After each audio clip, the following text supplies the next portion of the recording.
Hello and welcome to another episode of the Melbourne Athletic Development Podcast. Jack? John. So, we were super lucky. We actually got the chance to talk with Professor Sophia Nimphius recently. Yeah, it was a great conversation to have. It's a fantastic conversation. Just unfortunate we had to end it so abruptly. Yeah, apologies to those people who listened. We did actually have to end that abruptly. She had a meeting that she had to run to, and I think time got away from her. So we apologise for that. But we will try and get her back on at some stage. Yeah, absolutely. One of the things that she spoke about, and we thought it was really valuable for us to potentially do a podcast on this, is movement variability. And she mentioned that paper. I know that you've shared it with us in the past. Which is from, is it Cowin? Jake Cowin is the primary author from University of Tasmania. Yep. And I think it brings up some really interesting concepts. Well, yeah, I think so too. And this is an area we've discussed before and talking about what movement variability is and whether we want movement variability or not. But I think this paper really provides a more in-depth framework of how you can think about different, I guess, subcomponents of what variability is. I think I should term them subtypes of variability. And it's interesting, like from her perspective, being a researcher, one of the big issues that we have, and this is also relevant in healthcare with regard to something like motor control, is it's a very poorly defined term. And as a result, depending on how the research has been done, you actually might get conflicting opinions or outcomes because of the lack of consistency with what we actually mean when we talk about something like variability or we talk about motor control. So do you want to define the terms that she uses or that they use? We can give you the definition specifically, but I think that's probably a good point to start. Give me one moment. Just getting your computer out, Jack. Indeed. So the way they define it in the paper is movement variability is defined as the normal variations in motor performance across multiple repetitions of a task. So I think straight away that's actually a useful thing to consider because we're performing similar tasks multiple times throughout the day. Yeah, even just simple things like getting up and down off a chair. Sitting here now. And the question we need to ask ourselves is, do we expect that to always be the same? And in fact, is it a good thing to be similar? And obviously when we think about performance, we're going to potentially add a lot more complexity into it, particularly when we start getting into open environments, when we think about team sports or sports with a lot of external perturbations. And I think this is something that's really relevant for us, both from a performance but also from a rehabilitation perspective, because we start to get this idea, whether it's right or wrong, that there is this quote-unquote ideal or optimal movement.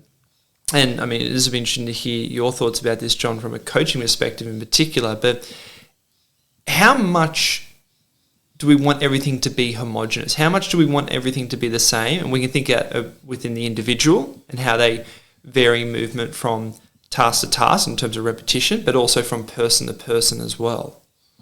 Well, I think if we, and I really appreciated the fact that they've gone to the effort to try and subtype these things because it starts to give you a definition of what variability you do want and what variability you think is maybe acceptable for optimizing sports performance. Yes. So if we speak to the subtypes that they put forward, there's three. The first one is strategic, is to do with strategic variability, and that's got to do with like what's the tactic that you're employing. She used the example of basketball, but if I use the track example, like what's your race plan?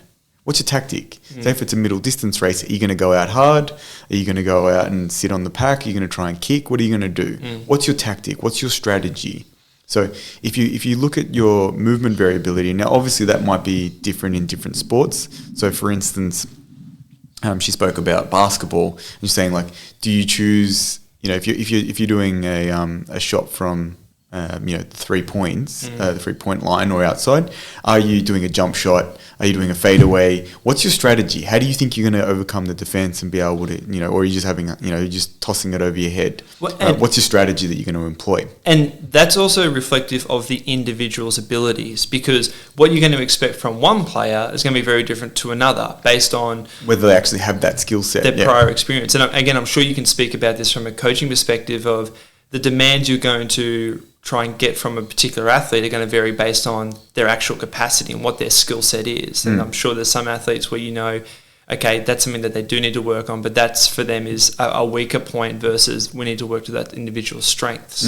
So, for instance, if they don't have many of those tactics, many of those skills, potentially your strategic variability would be very minimal. You only have one strategy.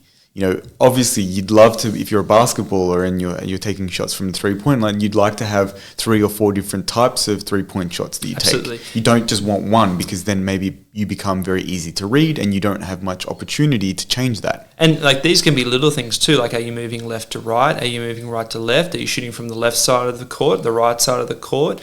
Do you have an opponent in front of you? Do you have an opponent to the side of you? Like these are all actually things that are very, very relevant to movement variability. We can't just constrain to thinking of it's just got to do purely with the technique of how you shoot, because based on your momentum, based on external perturbations, based on your position relative to the hoop in this situation, they are all factors that your brain needs to take into consideration to determine the physical parameters in which you have to overcome. And it's actually, we spoke about this recently, and I think this actually helps us to explain better when we think about, say, weightlifting, and we talked about, say, Chinese weightlifters using a certain movement strategy to perform a lift, where a lot of physios would see it as non-optimal because they're seeing that dynamic valgus. Yet that's clearly a strategy that they employ because they know that's what's going to lead to a higher success or outcome of actually completing the lift. And so this opens up a lot of important questions we need to ask when we're working with athletes or even just general population, that when we see a particular movement a pattern, it gives you, the first thing we need to think about is why do they actually use that pattern? Because it's a strategy that they've actually found successful. Now, that also can be potentially problematic long term if they're obviously applying non-physiological load, so to speak, through certain areas of the body. But at the same time too, it helps you to appreciate the importance of thinking that a movement is not just because of, say, poor motor control, so to speak. It's reflective of the patterns that are being reinforced based on the tools that they have, and also obviously based on the strategies that they've developed from either previous people that have taught them or even probably just from mimicking their environment, people around them. Yeah, and I think that builds into, you've mentioned, obviously it differs from the technical execution. How do you think that those two interplay? You spoke about the environmental factors there. How do you think that interplays then into the next subtype, which is the actual execution of the variability, or execution variability? Well, I think this is where you start to get into the real ingenuity of humans, because again, and basketball is probably a really good example because it's a very open environment. No two shots are the same, and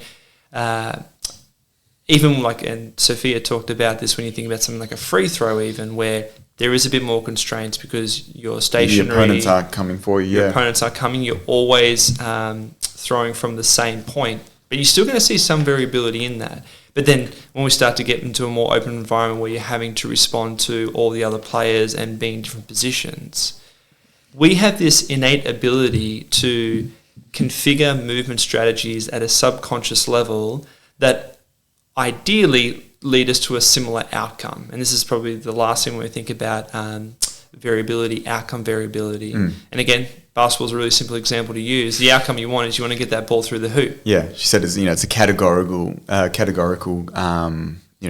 situation. Did it go in? Did it not go in? Exactly.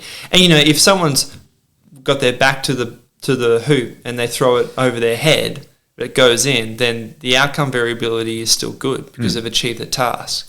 Now, whether that's actually going to lead to a lot of success long term, you can actually consider that. And that's actually a way, I think, a very important thing to consider is that particular movement you see, if it isn't what you consider to be in the ideal or optimal range, what outcomes does it lead to long term? And then also short to mid-term, because is it something that you should necessarily play around with if you know that's actually leading to success in that time period? Well, this is a really interesting question because I think I mentioned in a recent podcast as well that I love movies, and I went back and watched Moneyball because I recently also listened to a book called Astro Ball which is about the Houston Astros and their evolution of the Moneyball idea into helping them win the 2017 World Series. And an interesting concept is that whole idea of, as you said, a lot of the times with the Moneyball idea, it was very much just about like, what's the outcome variability? If the outcome variability is low and it's positive, so for instance, you keep getting the outcome you want, you know, they're scoring runs, or, you know, in the Moneyball example, people will remember the line, you know, do they get on base? If they're doing that, they don't really care how they get there. They don't care what their strategy is, and they don't care what the execution is, which is a really interesting idea because, as you said, what's the consideration that we need to have maybe as a healthcare practitioner? If we see someone getting the outcome that you want, but you're looking at it thinking, hey, there's potentially injury risk here, or maybe longevity in terms of their ability to continue to, you know, maintain that skill. And I think that's the interesting part of like, where do we want to pitch that? And I always start to think back, you know, particularly if we think about, say, the strategic approach, right?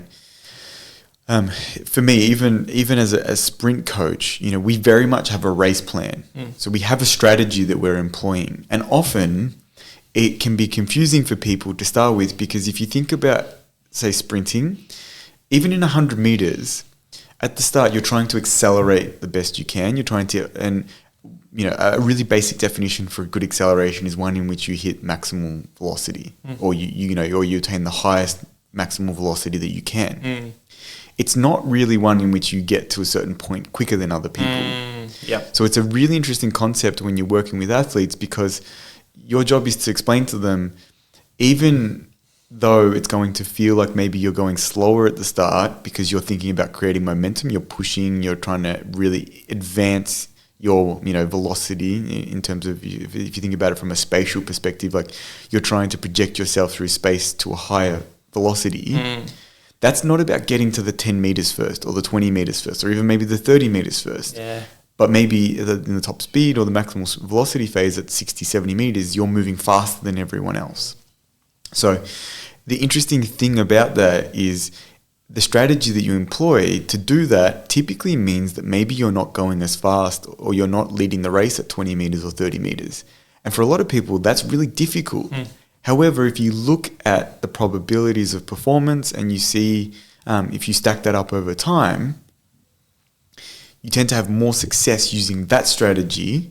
And the reason is, I'll explain, the reason is because from a key performance indicator point of view, achieving the highest maximal velocity tends to be more important than being first to, say, 30 meters, right? They don't hand out the gold medal for the person who got to 30 first. You know, they hand it out for the person who gets to the finish line first. And if you stack up the majority of measurements, the person who hits the highest top speed is usually the one who wins the race, right? Now, there are factors associated. Can they maintain it? When did they hit it? How fast was that other person's acceleration and deceleration? So, but in general, from a probability standpoint, you're more likely to win if you hit higher top speeds. And for that reason, the strategy that we often employ is like, I want you to project, I want you to get, you know, think about building faster to building to a faster speed and a higher velocity, but I'm not asking you to be in front at the start, right? So that can mess with people quite a lot. And I think that in itself lends it gives you an idea of like why potentially you might use a certain strategy to optimize the probability of achieving an ongoing outcome, you know, or have more success with that outcome. Because you will have people, and this is often the argument, people will do something that's really contrary to that sort of model, for instance, and they go, oh, well, they're the first one to 10, 20, 30, whatever. However, it's not always, you see that strategy always doesn't have longevity, right? And you obviously are looking for patterns over time that you think, okay, that has a higher probability of being successful. Particularly for that individual athlete too. You know, and like, I'll give a really dumb example. You know, are you more likely to become wealthy by winning the lottery or by consistently investing, right? I would say from a probability standpoint, you're more likely to make, you know, and I'm not a financial person in any way, shape or form, so this is not advice, but like, I think the analogy fits. Most people probably recognize you're probably going to end up wealthier if you invest, you know, consistently over time, right? that doesn't mean that there isn't the person that wins the lottery, and they win, $50 million and they're like, oh, well, I'm way ahead. Maybe I'll just use that strategy. Maybe I'll just buy lottery tickets 5 times a week. So I think that you've got to be aware of like what probabilities are going to lead to those outcomes. And sometimes choosing the right strategy is the way to do that. Yeah, and I think the thing to highlight there too is just because I guess a good example would be is like, let's say you are an athlete and you're consistently getting beaten by other person in 100 meters. Do you try to replicate their strategy? But then the question then is, well, do you actually have the appropriate profile to do that is the big thing then too, because that variability of how one person performs a particular task to another is also reflective of, well, what are their anthropometrics? What is their tissue capacity? What is their skill acquisition ability and adaptability? And then that nicely fits into that second section of execution variability. Do you actually have the ability to manipulate your body in space to execute the skill? Yes. Right? And that's that factor. So, you might employ a certain strategy, but as you mentioned, say with basketball, can you actually have a certain release height? Can you get your elbow in the right position, even when your strategy is to do a fadeaway shot? Yeah. Or have an opponent coming at you during that fadeaway shot. Yeah. So those are the factors that I think are really important to recognize. And once you subtype them like this, it starts to, and Sophia brought this up, which was really nice. It starts to make you think about like, when and where do I need to employ these things for training? Yeah. Or even for us in a healthcare setting for rehabilitation. Absolutely. You might be trying to carry out a certain execution because you want them to be able to carry out a certain skill, right? So, for instance, like a perfect example, you talked about dynamic knee valgus. Let's use that as an example, say for jump and land technique. You obviously don't want someone having a significant portion of dynamic knee valgus in a landing on a single leg drop down jump or something like that, because there has been an association between that and ACL injury. Particularly in like those very open environments where lots of change of direction, external perturbations and all that. Yeah. And the research on that is, some people see it as a huge risk, some don't. I'm not going to get into that, but essentially if we use that as the example, their ability to carry that out, right, may be heavily influenced by, as you said, their strength, their anthropometrics, like what physical tissue capabilities they have. The outcome that they get will be a reflection of that. But also there is, for instance, a strategy that you may need to employ, right? And that strategy might be associated with, okay, well, I'm going to have, I actually want to have more amortization through my knee because I've developed those execution capabilities at the knee, or I want to divide it between hip, knee and ankle evenly, right? So that's your strategy. Like I want to have an even distribution for my landing. In order to execute that, you need to carry out a certain sort of distribution, and then you'll work out whether, okay, did I get dynamic knee valgus through that landing or not? And I think that that's one of the things that you can do when you start to develop the rehabilitation process is, one, you maybe need to start showing them there's 3 or 4 different strategies. And this very much makes me think so much of, and actually someone said this to me and I agree with them. We probably need to get Inda King on this podcast at some stage, but the papers that they did about change of direction capability and groin pain and how there were 3 different strategies, and essentially the strategy that you employed actually changed where the development of the groin pain that you developed often would be. Right, so you had people who really were very trunk dominant in their change of direction, some were very ankle dominant, and some were a bit mixed. So it's quite interesting because I think that education point may be like early in your rehabilitation, before you've even given them the ability to execute the skill, you're talking to them about these are the different options we have. Can you try this strategy? Can you try that strategy? Can you try the next strategy, so that you've got this idea of like, oh, I can land only moving at the ankle. I can move landing knee, ankle, and hip. I can move landing mostly at the hip. Lots of trunk flexion, little trunk flexion.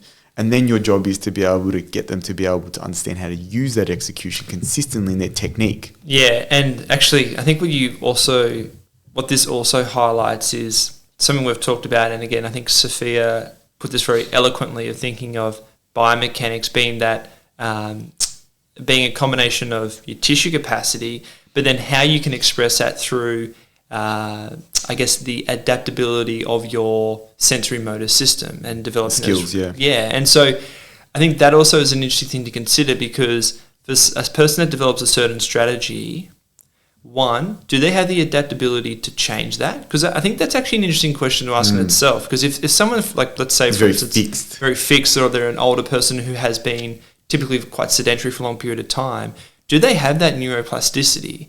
But then the other consideration too is then, do they actually have, what is their tissue capacity? Is that reflective of tissue capacity in certain areas that they utilize to perform that particular task? And these two things interact, and we've spoken about this a lot before of, yes, we can work on building tissue capacity. How much that transfers to movement variability is probably varies from person to person. But I think that actually brings an interesting question though too, because if someone doesn't have that ability to develop new skills, do you just focus on the tissue capacity?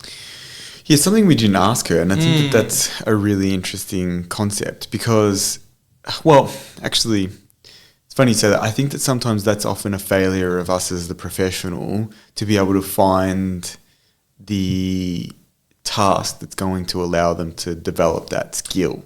Like we spoke with her, for instance, as well about constraints-based approach, or constraints-led approach, and it's sometimes one of those things of like our lack of creativity with designing the exercise may actually be the reason that they can't do it, even if they have the physical capabilities or the physical skills to be able to carry out that task.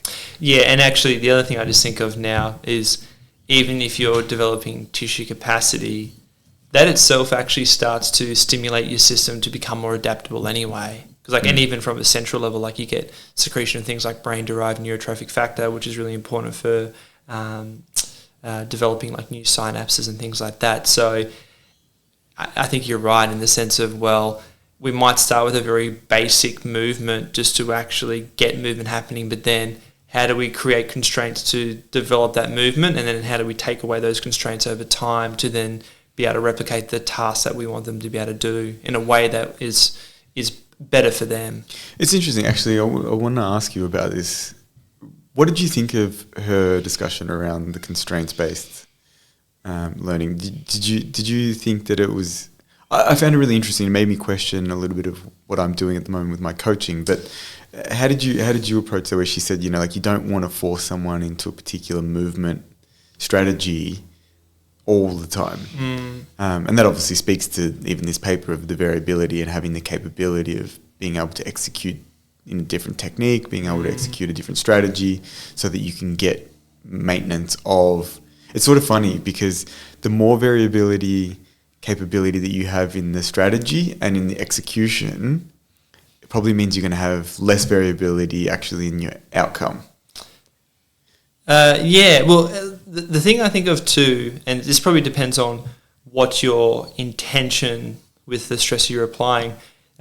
This week for the weekly presentation, I did a summary of that article by the primary author was Ekstrand, I think. Yeah, Jan Ekstrand. Jan Ekstrand, yeah, who looked at hamstring injuries. Yeah, so they actually did a survey of chief medical officers at European football clubs and looked at what they saw as the most important risk factors associated with hamstring strain. They looked at both intrinsic and extrinsic.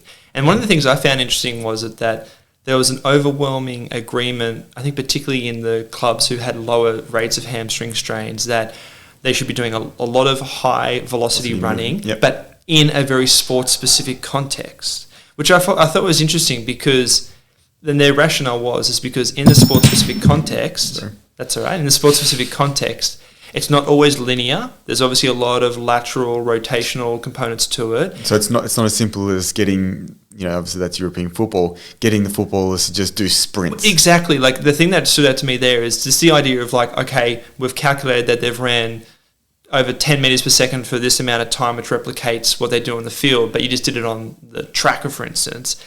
They didn't see that as being effective enough for mitigating hamstring injury because it's not specific enough to all the different change of directions and competing with someone and having to focus on the ball as well.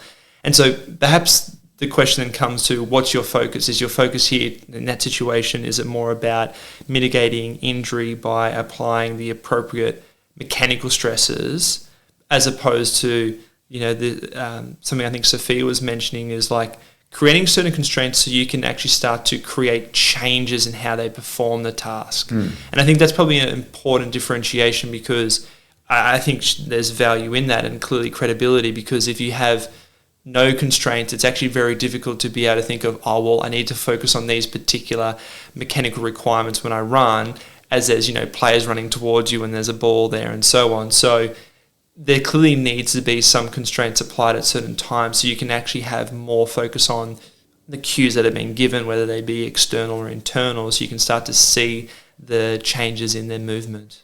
Well, I think one of the things that it actually highlights, and I'm thinking this now as we're going through this, so if this thought comes out unformed, I apologize, but essentially, like, to me, it very much reminds me of the discussions we've had about like applying stress and what that means from a periodization point of view, where rather than seeing, it clearly as like some idea of like intensity and volume and density, you're more seeing it as like you're applying stresses in like levels of difficulty, particularly with, say, for instance, openness.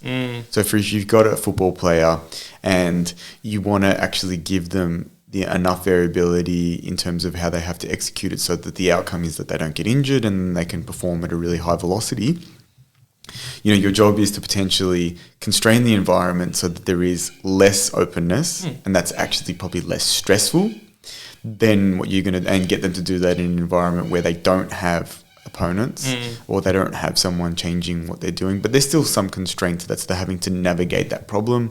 And then over time, what you're doing is slowly increasing that to include, say, maybe more variables. And then finally, you're putting in a completely open sporting, free practice environment where it's like, okay, we're actually participating in the game here, but I'm going to manipulate it slightly so that you have to do more sprinting or whatever it is. Maybe there's less people on the field, small-sided games, all of that kind of stuff. Sure.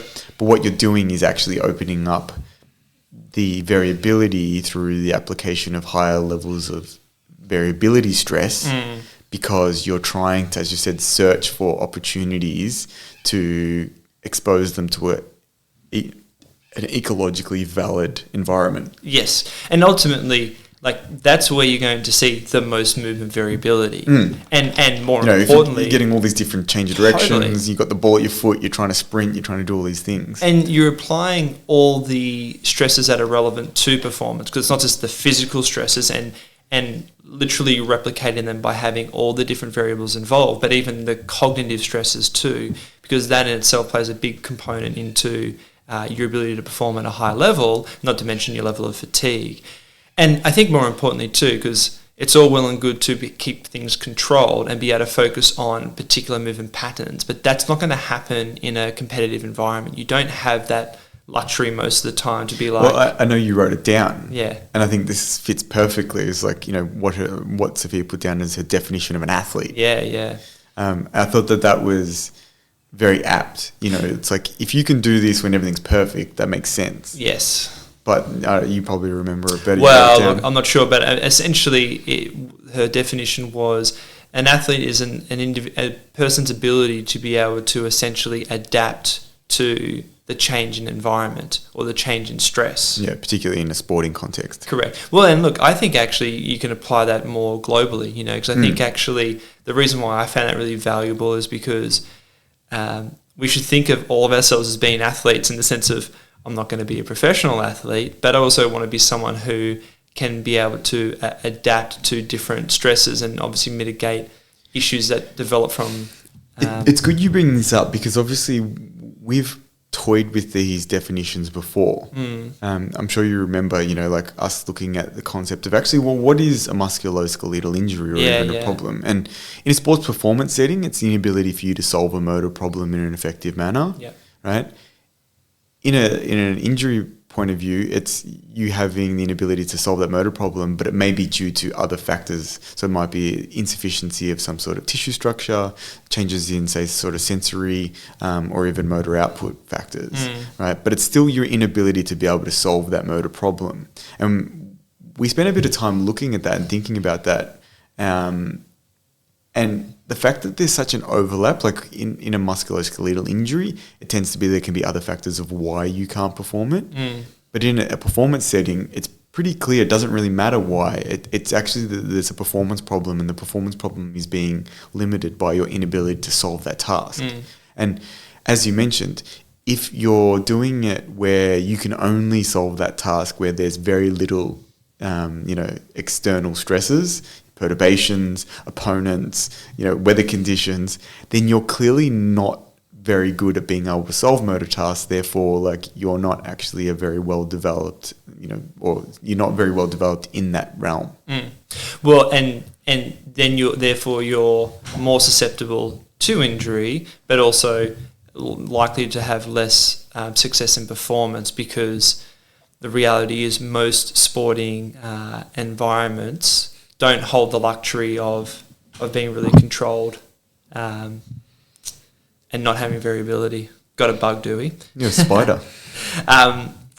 Because I don't necessarily even think I look at those two ends of, say, injury and performance as different. The outcome is different, and obviously in an injury environment there are certain limitations or constraints because of the fact that you have dysfunction or a loss of structural integrity within your body. But ultimately, the outcome that you need to overcome that injury is similar in the sense that you need to understand, well, what are the limitations to your ability to perform the task that ultimately led to your injury anyway. I think, as I said, I found the fact that they went to this effort to try and put these pieces together very useful. And we spoke about this before, we haven't done this really before where we've kind of dived into a specific paper.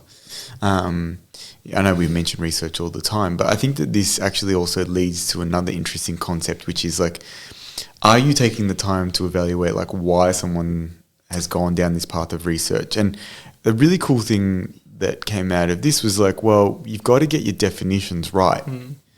Because if you don't really know what you're talking about. And it's like that opposite thing that I mentioned before of less variability in outcome is usually a good thing. It either means one of two things. You're either always getting a bad outcome or you're always getting a good outcome. Sure. There's not much variability in that. If there's lots of variability, you're a very inconsistent performer. Right, so you would like it to be where you're consistent and hopefully it's on the positive side, right? But you don't want much variability in outcome. But at the same time, even though you have consistency in the variability of your outcome, that may not be reflective of consistency in the variability of execution or even the strategy that you employ. Ultimately, because ultimately we might develop multiple strategies to achieve a similar outcome, and that's reflective of your ability to adapt to changes in the environment. And that's what I think was important about them going to the effort of creating that definition, because as Sophia mentioned, it was really clear, there's often times where people are talking about different things. And they're both right. And it's a pointless argument in the sense of there's actually validation to both of their points. Saying, you don't want much variability. Well, in outcome. Yeah. But maybe I do, as you said, in strategic capability. Totally. So I think that's super interesting. How do you think that we can take this and use it in a rehab setting? I know we mentioned briefly the landing sort of thing. Do you think that this is something that we're considering enough in the rehab setting? Because I think that typically we are not good as healthcare practitioners, and particularly as physios and even as strength and conditioning coach, at times of allowing people to explore movement variability. We very much want them to stick to a certain model, and then we coach them very strongly to that model. Yeah. Well, and look, we've discussed this before particularly from an injury standpoint, we know that a lack of variability or associated with that complexity in movement is associated with an increased prevalence of injury. So it's actually a built-in trait to humans to have variability. It's actually something, we need to be specific here, to have variability in execution. Because, again, we need to be careful with our terminology here. And that's even, and I think this is the thing too, that's even when you're employing the same strategy, you want to have execution variability. Yes, exactly. And so I think the thing that we where was I going with my thought? I think the other thing that's really important too from a rehabilitation standpoint is we only are going to achieve variability when we have enough specific context to how you're rehabilitating that person. And what I mean by that is ultimately they need to be in the environment that reflects where they complete that task. Or yeah, from this is really good, because I think this comes to a really important point. You know, I think you and I have mentioned this before, of like practitioners thinking that they're preparing someone for a field sport in the rehab space or in the gym, and the reality is you're not doing that. You're not completing that process by thinking that they're ready. You can't tick them off in the gym. Yeah, you know, it's not going to happen. No. They're not prepared because they haven't been exposed to the different environments and the different, factors that they're going to see in an open environment that they will on the field. And even it's a step up from, the gym or rehab space to the training environment to the competition environment. Yes, and you're doing two things by progressing them through those different environments. You're directly increasing the amount of variability that they need because of the fact that there are now more environmental or external perturbations that they have to deal with. And that's not just physical perturbations, that can also be psychological, visual, so on. And then also important from an injury perspective is you're increasing the overall stress load to the system. And again, that's not just the mechanical stresses as well. So if we're not going through those appropriate strategy processes, we're not going to ultimately allow the athlete to get back to a sufficient level to, again, mitigate further injury if we're talking about it from a rehabilitation perspective. It's interesting because I remember reading and seeing some papers, and I hate this because it's actually a bit stupid, but using the words of exposing people to chaos, and I think it was just them jumping on trendy terms. Well, again, I think part of this is also coming back to how do you define chaos, because I think in different contexts it's defined slightly different. But what I'm saying is, I think that one of the things, and I'll ask you if you've seen any of this research, because you're more well read than I am, of the different graduations that you make through that return to performance process. Because I think that in my mind, I'm actually thinking as we're going that, I've probably let people down in the sense of thinking that, okay, I've taken them from the rehab environment, you've shifted them into the training environment, and they've completed a significant amount of, say, high intensity training, but there actually probably is a gap in there where they need to do some, fairly highly competitive training before they then go into actually open competition. And that step, I think sometimes I miss. Well, I'd say firstly, I don't necessarily think I'm more well versed in it than you are. In literature, you definitely are. Yeah, maybe. I actually think the other important thing here, and this actually comes back to some of the conversations we had with Sophia about coaching, is how much you coach someone. And I think actually, I really like the fact she said, often, and you mentioned this too, actually, it's often the things that you don't say, because I think the other thing that allows is it allows more auto-regulation. And I think that's a really important trait for individuals to develop, because the reality is you're not going to be able to hold their hand the whole time. When you go back to training, particularly if you're working at a clinic, so you're not actually at the club, do they have the ability to be able to navigate themselves in that environment with the constraints that you apply? Because, you might be applying certain constraints in terms of the type of activities they're doing, the amount of time that they're doing. So that's actually another really important thing to consider is, does that individual then have the ability to become effective at managing that progression over time and being able to understand and apply the constraints between those steps?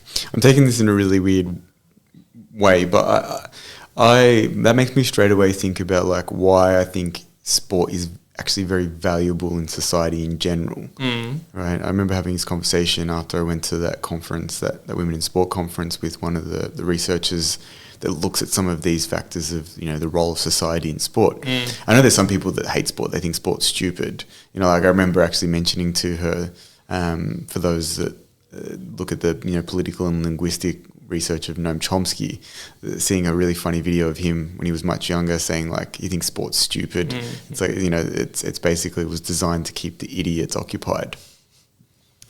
And I think the funny thing with that is, like, whilst at the time I remember hearing that going, it's actually a really valid point, I think he's completely wrong, right? And that's very probably arrogant of me to say someone like Noam Chomsky's wrong.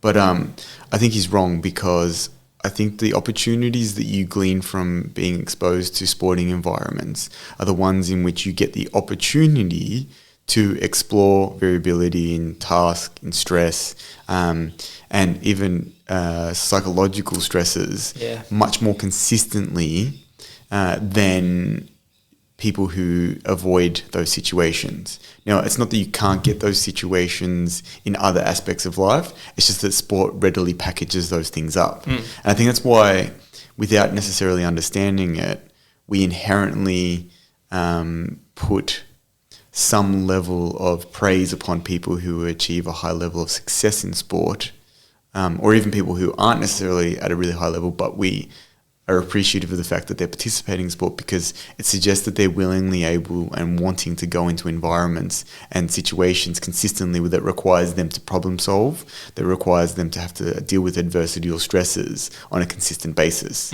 You know, it's like, I always think about this, and I don't, now that we're talking about it, I feel like this is becoming very clear to me, but I always thought about, like, why do you not, when someone says, oh, no, I've never really participated in sport, you naturally have this inclination of, like, I don't think very highly of them. And I know that sounds horrible, and it probably is a horrible thing to say, but I think it's because you almost intuit from that. They're not that willing to put themselves in variable situations that tend to mean that they need to develop skill sets to be able to navigate those problems consistently. Yeah. Well, like, when you talk about appreciating, like, say, physical ability, I see it as from that perspective of our ability to manipulate our physical environment is the key to our survival. Yes. Now, we don't necessarily, well, it actually still is, but in a very different context, because it doesn't require us as individuals to, like, collectively go and hunt and forage. But it seems that well, but it seems that, you know, we still really value the ability of an individual to demonstrate physical prowess, you know, and obviously that in the sporting environment that can vary based on how high you can jump, how fast you can run, how well you can hit a ball, whatever that may be.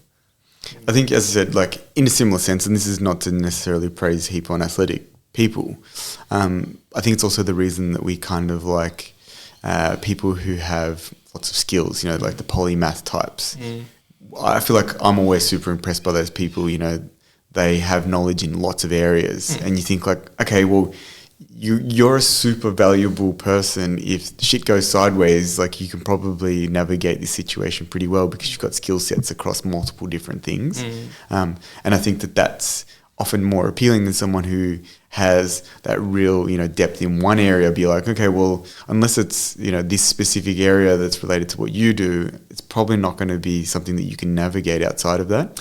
Yeah, and I think the other element to that is people with more breadth and knowledge have much better problem-solving ability. That's the other big thing, though, too. And I mean, I think it's something I've thought about and considered with regards to variability in movement. Is it's probably the valuable thing of playing in a team or a ball sport, because built into that particular sport is variability, as opposed to, say, like athletics. I'm not saying that there isn't variability in how you run. There is. But it's minimal compared to those other things. And that's why, like, it's good because you bring this up when we spoke about this, you know, with Julia Kirby, of, like, specialization.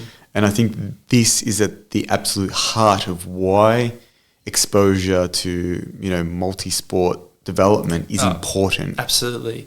Yeah, it's something that it cannot be underappreciated, particularly through development, of the value of having breadth in the exposure of physical demands that you do, because it clearly shows you that, I guess, at a neural level, all those synapses that you build in much more complex ways actually very much changes your potential output later on in life. Well, I know it's something that I've probably brought up a million times, but I just always think of that study from the German Olympic Committee of, you know, the difference between athletes who made the Olympic team versus those who medalled was one of the key differentiators was whether they participated in more than one sport at the age of 16, I believe it was. You know, and to me, that's just such an important reflection of that need for us, as you said, to continue to lay down, neural pathways that help with our ability to navigate different spatial environments in a sporting context. Can you carry out different executions? Do you have different strategies and movement strategies to be able to do that? And if you do that, then you then have the capability of achieving, improvements in that outcome variability. Yeah. And in an uncontrolled environment, that becomes more and more important. And not to say that for someone who completes a task that's much more similar in the movement pattern, there still is variability that's required, but perhaps not as much. And that's an important thing to consider. But then it always just comes back to thinking about, well, what are the variables involved with that particular task? Because if it's just, for instance, lifting boxes up and down, you don't need to worry about, say, necessarily an external perturbation. Throw a fridge at them. Totally, yeah. But you can think about, changes in the dimensions of the object that they lift, the height that they lift it at, where the weight is relative to their center of mass. There's obviously a lot of things that you can add. Actually, this brings up a really interesting idea. Yeah. We saw this get hijacked, I think, by stupid people probably about 10 years ago, where, the Bosu balls and people standing on top of 7 balls trying to do a squat on one leg with, a child hanging off one arm and a barbell in another. And a fan trying to blow them over. What do you think is the value of creating that kind of variability, and how do you employ it in a way that is ecologically valid versus variability for variability's sake? It's actually interesting you bring this up, because actually in a way that I had to stop and think about my own, say, bias towards this, because I recently was listening to a podcast with Stephen Kotler in it, and he was talking about how, because he must be in his 50s or something, I think, and he in his later life has been getting involved in some type of aerial skiing where they do tricks and all this stuff. And he said that something that he has been doing with a trainer is a lot of instability training, like standing on Bosu balls, holding onto a kettlebell, all this kind of stuff. And he said one thing that he noticed that changed, and this is anecdotal, is when he goes out skiing, how he sees the landscape is different. Like, he started to see much more clearly contours within the mountain, things like that. And I thought that was interesting. Now, look, again, whether it's related to that, it might just be his exposure in the skiing environment. Yeah. I think, what are you doing in that environment? You're going to certainly challenge the mechanoreceptors within your periphery. There's no doubting that. And when we think about balance, you've got vision, you've got proprioceptive feedback, and then you've got your force output. So I think the thing we need to consider in that situation is you're certainly going to increase, I guess, the sensitivity of the mechanoreceptors, or those proprioceptors, when we think about, your Ruffini, Capini, corpuscles, all that kind of stuff. But then you need to consider 2 things. How relevant is that to the particular task that you're performing, and how much does that contribute to it? And also then considering, when you start to constrain a particular task, is changing, say, the surface that's not reflective of what you do in the task or sport that you play, how much transfer are you going to get? Yeah, so it's good that you bring this up, because I think about this quite a bit. I feel like one of the things that actually held back some of the constraints-based approach that I was using, and even the transfer of some of the physical skills to the performance, was not being specific enough and not putting it enough in the context. Yep. Yeah, and look, a good example of you thinking about this kind of research is obviously some research of looking at, say, post-ankle sprain, doing this type of instability training and seeing some positive outcomes. And I'm not suggesting that it doesn't lead to some improvements. It comes back to thinking of, well, when you say injure your ankle, you're going to have a deficit in multiple parameters. And one of the other big areas is related to simple things like strength, and then power, particularly your rate of force development, and things like your ability to produce force in short periods. So it comes down to how much time do you spend doing that versus doing the other things that are going to be reflective to restoring good ankle function, calf capacity, and so on. So I think the one issue that can happen with looking at this research, like a lot of researchers, is you take that and then you just run with it and forget about everything else.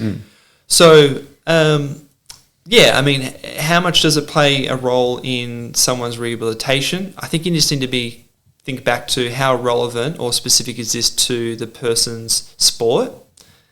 where are they in the rehabilitation process? And if you decide to do it, how much are you actually going to do it? Because I think we need to make sure that... Yeah, some exposure is probably not the same as making 90% of your training on top of an unstable surface. Exactly, yeah. And look, I think the other important thing to remember here too is there are potential negative effects to it too. Like the biggest one has to do with your actual force output. Because when you're on an unstable surface, your ability to recruit motor units is going to be compromised because your central nervous system's focus is keeping your body upright as opposed to maximizing force output. And we see that in changes in things like neural drive. So that's also important to remember that it's probably like with most interventions, there are always potential side effects, and we need to be cognizant of what they are and think about what strategies we use to mitigate them. Alrighty. I think we touched on a fair few things there, and some of them, I think we're still developing our understanding of, and I think we'll continue to kind of do so. We appreciate people listening. If you do ever have questions, feel free to reach out to us on any of our social media or via our website.